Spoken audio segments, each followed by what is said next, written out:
রাধে রাধে। কেমন আছো বলো তোমরা? আশা করি ভালো আছো। আমিও ভালো আছি, একদম বিন্দাস।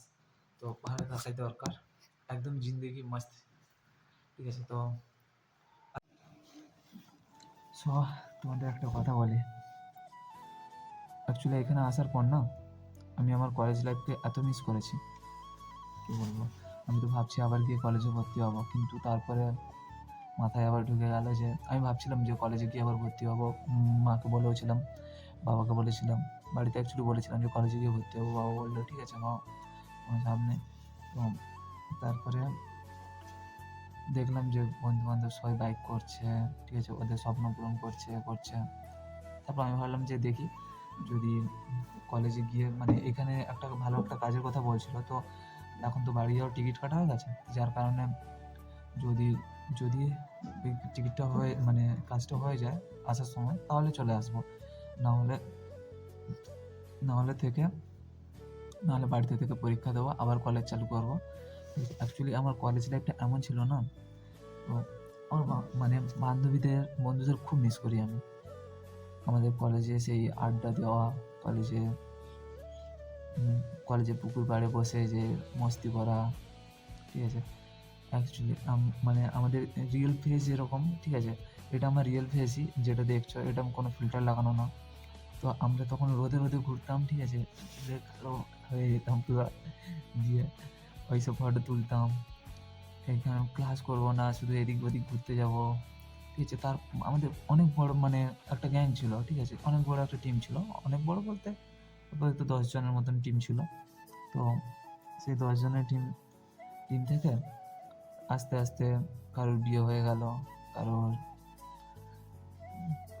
কারোর সাথে ঝগড়া হয়ে চলে গেল, টিম ছেড়ে দিল, এ করলো। এরকম করে করে সবাই চলে গেল। তো শেষ পর্যন্ত যখন আমার প্রথম মানে কলেজে যখন প্রথম আমার পরিচয় হয়, প্রথম পরিচয় হয়েছিল রুমার সাথে, ঠিক আছে? তো রুমা ছিল আমার মানে ফার্স্ট বেস্ট ফ্রেন্ড ছিল।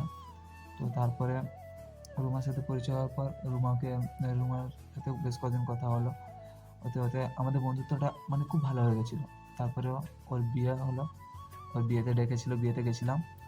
তো ওর বিয়েতে গিয়ে তারপরে হলো, অ্যাকচুয়ালি বেস্ট ফ্রেন্ড চলে যাচ্ছে হলে কথা, আর দেখা হবে কি না জানি না। ও বললো যে হ্যাঁ আমি কলেজে ভর্তি হব।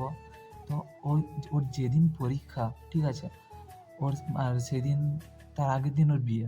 আমাদের পরীক্ষা কলেজে তখন অ্যাকচুয়ালি তখন ওই কোভিড-19 চলছিল, যার কারণে তো আমাদের অনলাইন পরীক্ষা হচ্ছিল।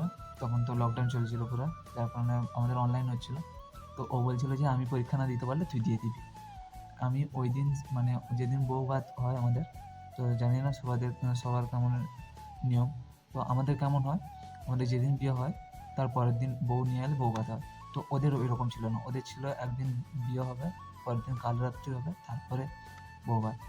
তো যেদিন ওদের কাল রাত্রি, সেদিন ওর বর ওকে নিয়ে এসছে পরীক্ষা দেওয়ার জন্য, কিন্তু ও এসে পায়েলের বাড়ি গিয়ে ঘুমিয়ে গেছে, ঠিক আছে? তো ওর বর জানে যে পরীক্ষা দিতে এসছে। এবার আমি ওইখান থেকে ওর পরীক্ষা দিয়ে দিয়েছি। তারপরে ও ভাবলো যে আবার কলেজে ভর্তি হবো, কলেজে পড়বো। তারপরে আস্তে আস্তে বিয়ে হয়ে যাওয়ার পর সত্যি আর কেউ এতটা এ করে না। যাদের বাড়ি থেকে গাইড রাখে যে পড়ায়, ঠিক আছে? তাহলে তারা ঠিক আছে। কিন্তু তারপরে আস্তে আস্তে কিছুদিন পর ওর বেবি হলো, রুমার। তো রুমা যখন কলেজ ছেড়ে দিল তখন পরিচয় হলো রুমার সাথে। থাকতে থাকতে পরিচয় হলো সঙ্গীতার সাথে, পায়েলের সাথে। তারপরে সঙ্গীতার থেকে একটা কোচিংয়ে ভর্তি হলাম। যে কোচিংয়ে যেতে যেতে কোচিংয়ে ভর্তি হয়েছিলাম বাক্সারের কোচিংয়ে। তো কোচিংয়ে যেতে যেতে তার পরিচয় হলো জয়শ্রীর সাথে আর বৃষ্টির সাথে। তো ওইখান থেকে বৃষ্টির সাথে জয়শ্রীর সাথে পরিচয় হলো। তারপরে অ্যাকচুয়ালি একদিন মানে ব্যাপারটা এরকম হচ্ছে, যেদিন আমার ফার্স্ট কোচিং সেদিন আমি গিয়ে ওইখানে দাঁড়িয়েছি। তো জয়শ্রী বৃষ্টি চিনতো প্রথম থেকে, জানতো যে আমি রুমাদের সাথে ঘুরি, তো ঘোরাঘুরি করি। তো জানতো, ও দেখে বলছে কোচিং যাবি? আমি বলছি হ্যাঁ। বলছে আয় আমাদের সাথে। তো গেলাম ওদের সাথে, সেখান থেকে ভালোভাবে পরিচয়। তারপর কোচিং যেতে ভালোভাবে পরিচয় হয়ে গেল। দিয়ে তারপরে তারপরে আমাদের ভালোভাবে চলছিল, পরীক্ষা চলছিল। তো আমি এরকম করতাম, আমি অরিজিনাল কোচিং যেতামই না, ঠিক আছে? আমি তো মানে কোচিং যেতাম, কোচিং গিয়ে চুপচাপ বসে থাকতাম। স্যার নোটস লেখাতো। আমার অ্যাকচুয়ালি পুরোটাই আলাদা সাবজেক্ট ছিল। যার কারণে আমার আর অর্পিতার পুরো সেম সাবজেক্ট ছিল। কিন্তু অর্পিতা ছিল না কোচিংয়ে। অর্পিতা কোচিং নিত না। তো আমি কখনো পড়তাম, প্রচুর ভালো করতাম। তো ওরা যেটুকু নোটস দিত আমাকে, পরীক্ষার সময় হলে পলিটিক্যাল সায়েন্সটা নেব, ব্যাস ওইটুকুই। আর যেটুকু নোটস দিত আমাকে, ওইটুকুই পড়তাম। দিয়ে ওইটুকু পড়েই পরীক্ষা দিতে যেতাম। তো ওরা একটাই কথা বলতো, "আচ্ছা বন্ধু, আমরা পড়ে পাস করতে পারি না।" ওরা একটাই কথা বলতো, "আচ্ছা বন্ধু, আমরা পড়ে পাস করতে পারি না।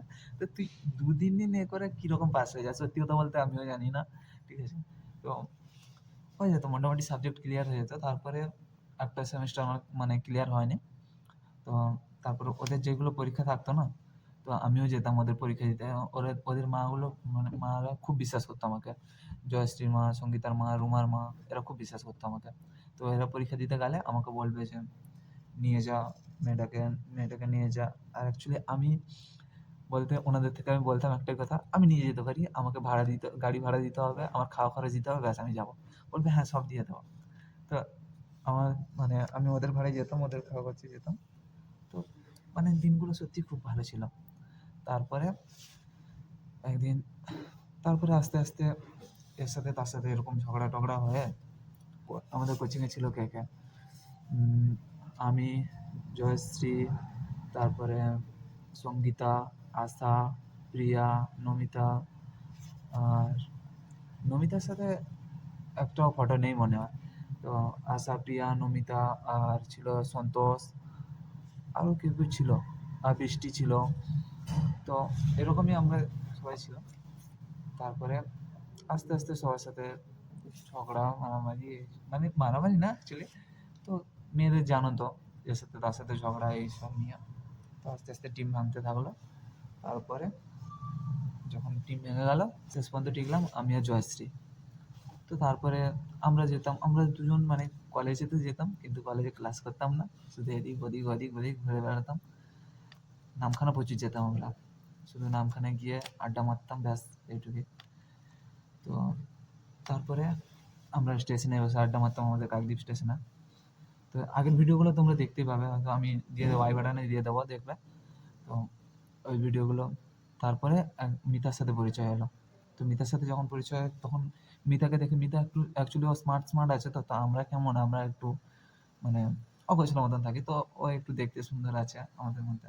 তো আমি ভাবতাম যে কি হবে, ওর কত বন্ধু বান্ধব, আমাদের কোথায়, আমাদের সাথে থোড়ি মিশবে ও। হ্যাঁ, কথা হয়, ঠিক আছে, এইটুকুই অনেক। আমার সাথে কথা হতো না, হয়তো জয়শ্রীর সাথে। তো তারপরে একদিন আমরা কেউ আসেনি ক্লাসে, তারপর জয়শ্রীর সাথে কথা বলছে, বলতে বলতে বলছে, "আমরা তো ঘুরি খুব।" বলছে, "তুই কলেজে আসিস না কেন?" তো তারপর মিতার সাথে পরিচয় হলো। মিতা বলছে যে, "ঘোরার মতন কেউ নেই, কার সাথে আসবো কলেজে?" আমরা ভাবছি যে তোর হয়তো ঘোরার মতন প্রচুর জন আছে, তাই জন্য আমাদের সাথে কথা বলিস না, এরকম কিছু বলছে। কেউ নেই ভাই আমাদের সাথে। তারপরে মিতার সাথে পরিচয় হলো। তারপরে আমরা একটা ৩ জন টিম হলাম। দিয়ে এরপরে ভিডিওটা আর বেশি বড় করবো না। তো এই পর্যন্ত রাখি। এরপরের ভিডিওতে বলবো বাকিগুলো। ঠিক আছে? ৩ জন টিম হওয়ার পর তারপরে কি হলো, কি ব্যাপার, তারপরে বলবো। তারপরে আমার লাইফে কি হয়েছিল, তারপরে প্রেম এলো, তারপরে কি হয়েছিল, কি সবকিছু বলবো। তো দেখতে থাকো ভিডিও। পুরোটা বলবো আমি। ঠিক আছে? অ্যাকচুয়ালি আমার কলেজ লাইফের মতন আমি বলবো কারোর কলেজ লাইফ হয়নি। সবার কলেজ লাইফটাই ভালো থাকুক। অ্যাকচুয়ালি যেগুলো দিনগুলো চলে যায় না, তারপরে দিন আসে না। যেগুলো আসে দিনগুলো, সেগুলোকে ভালোভাবে এনজয় করাই দরকার। এখন বুঝতে পারি আমরা। ঠিক আছে? তো চলো পরের ভিডিওতে আবার বলবো কেমন কি ব্যাপার হয়েছিল, কি হয়েছিল আমার জীবনে, কিরকম করে কে এসেছিল। ঠিক আছে? কে গেছে কেমন করে, সব বলবো। ঠিক আছে? চলো এখনকার মতন টাটা, বাই বাই। তো রাধে রাধে, ভালো থাকো সবাই।